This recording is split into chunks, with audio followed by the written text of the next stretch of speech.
കാലു നിലത്ത് വെച്ചപ്പോൾ നേരം പോക്ക് തന്നെ ചുരം കയറുന്ന ബസ്സിൽ തല പുറത്തേക്കിട്ട് ഇരിക്കുന്നത് പോലെ തോന്നുന്നു. അരയാലിലകളിൽ ഒരു പതിഞ്ഞ കാറ്റ് വീശി തലതിരിച്ചിലിന് ഇത്തിരി ആക്കം തോന്നി.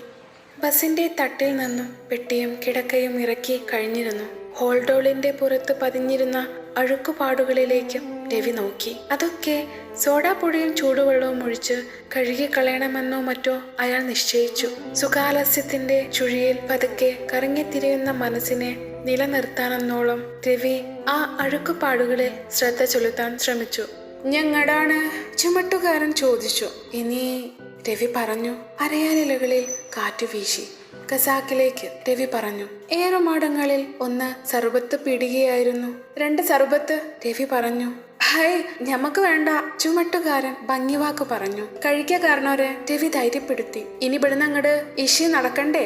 വേവട പിടിപ്പിച്ച നഗരപ്പടത്തിന് മുന്നിൽ ഇരുന്നു കൊണ്ട് പീടികക്കാരൻ ഗ്ലാസുകൾ കലത്തിൽ മുക്കി കഴുകി വെച്ച് നന്നാരി സർവത്തിന്റെ കുപ്പി തുറന്നു. ഷോഡ വേണോ? വേണ്ട. ഐസുണ്ടോ?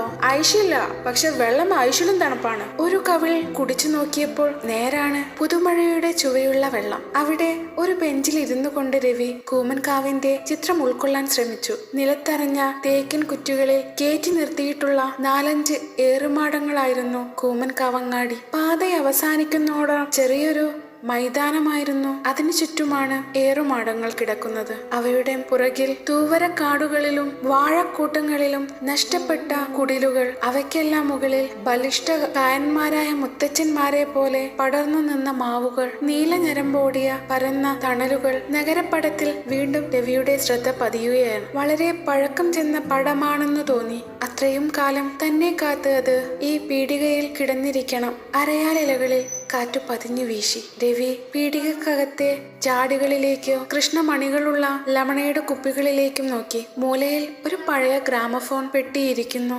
നായ്ക്കുട്ടിയുടെ ചിത്രമുള്ള അതിന്റെ കാളം പുറത്തേക്ക് വിടർന്നു നിന്നു. ആ കാലത്തിലേക്ക് നോക്കിയപ്പോൾ അയാൾ എന്തൊക്കെയോ ഓർമ്മിച്ചു. 1-2 ഓർമ്മകളല്ല, കഥന സ്വഭാവമില്ലാത്ത ഓർമ്മകളുടെ വലിയൊരു മൂടൽ മഞ്ഞ് തന്നെ സ്പർശിച്ചുവെന്ന് തോന്നി. പീഡികക്കാരൻ ആളുകളെ വെറുതെ വിടുന്ന കൂട്ടത്തിലായിരുന്നില്ല. ഒരു ഗ്ലാസ് സർബത്ത് കുടിച്ചു തീരുന്നതിനിടയിൽ രവി ഖസാക്കിലേക്കാണെന്നും അവിടുത്തെ മാസ്റ്റർ ആവാൻ പോവുകയാണെന്നുമൊക്കെ മനസ്സിലാക്കി കഴിഞ്ഞിരുന്നു. ഇനി എങ്ങോട്ടാണ്? അപ്പോ അവിടെ സ്കൂളുണ്ടോ? ഞാൻ ചെന്നിട്ട് വേണം തുടങ്ങാൻ, രവി വിവരിച്ചു. ഏക അധ്യാപക വിദ്യാലയമാണ്. ജില്ലാ ബോർഡിന്റെ പുതിയ പദ്ധതിയാണ്. പീഡികക്കാരൻ രവിയുടെ കാവ്യക്കച്ചയിലേക്ക് നോക്കി. ഞാൻ നനച്ചു കോൺഗ്രസ് ആണെന്ന്. രവി ചിരിച്ചു.